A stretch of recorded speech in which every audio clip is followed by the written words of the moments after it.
Faide. Mijn naam is Ilva en dit is Pangtori. Het is tijd voor een dicté. Jullie hebben al een tijdje de pagina in de gaten gehouden. En dat betekent dat jullie al aardig wat woordjes kennen. Toch?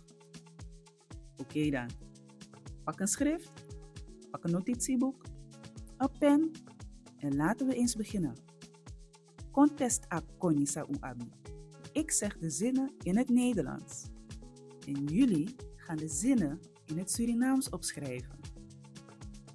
In de volgende video die hierop volgt, geef ik de antwoorden.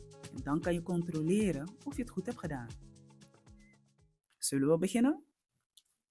Zin 1. Ik heb 32 tanden.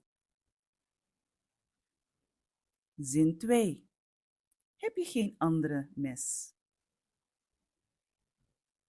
Zin 3. Waar kom jij vandaan?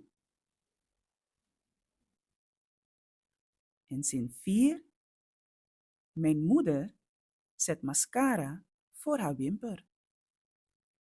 Het is niet erg als je niet alle woorden weet of de zinstructuur nog niet helemaal goed hebt. Het gaat erom dat je je hersenen eens goed laat kraken en gewoon een poging waagt om te kijken of je het al kan. Onthoud, de volgende video geef ik de antwoorden. Succes! Sla deze video op, zodat je er altijd mee kan oefenen en bezoek de Spangtori website om meer en beter Sranang te leren. Volgende keer zie ik je graag weer terug bij Spangtori en Tamboom.